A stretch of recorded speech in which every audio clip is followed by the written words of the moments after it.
defender needs to leave the attacker on the outside. Keep the attacker to one side where you have the numbers. This is specific to Princeton.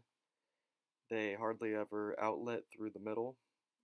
So as the right half, you want to be closer to the edge of the pitch, so you have more time from the attacker, and you have a better passing line to your player.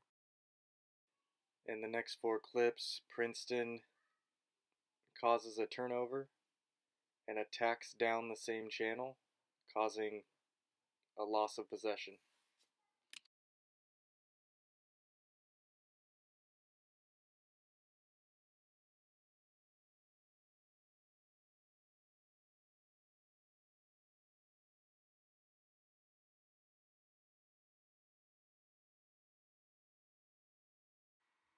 It's a little bit hard to see, but if you guys can recognize the amount of players that are on that side of the pitch,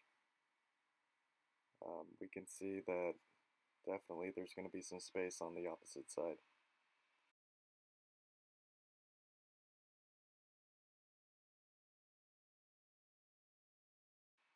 Right after this aerial would have been a perfect time to transfer. You can see the amount of space and the congestion that Princeton has on this side. Virginia is building the ball through their left channel. Princeton turns over, and instead of going back through the same channel, they go for the transfer and find a little bit of space.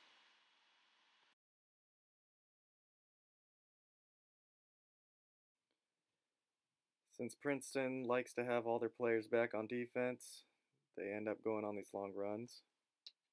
And as an opponent, what you want to do is have a breakdown foul, in which case you accidentally bump into them, accidentally hack them, or have the ball hit your foot. This allows teammates to get back and go from a numbers down situation to a numbers up.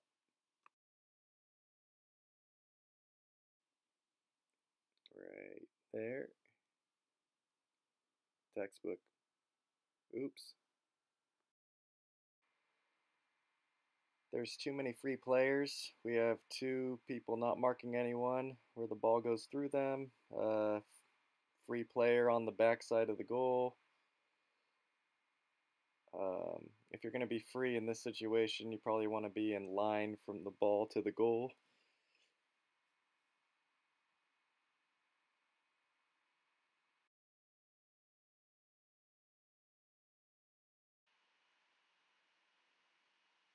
Let's just look at all the Princeton players' marking responsibilities.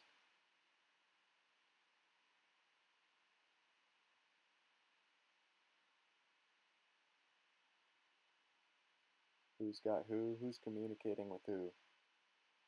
It's hard to tell. There's no sound, but something to think about.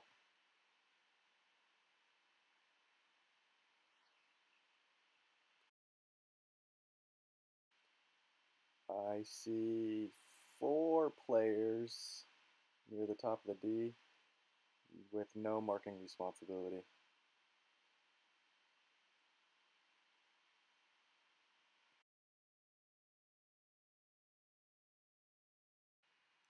I noticed that Princeton is very emotional. They showed that in the semifinal and in the final match.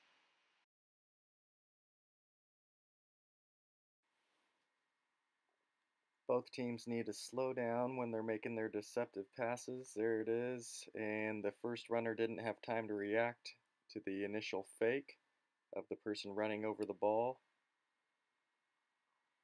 putting pressure on the pass. There it is again.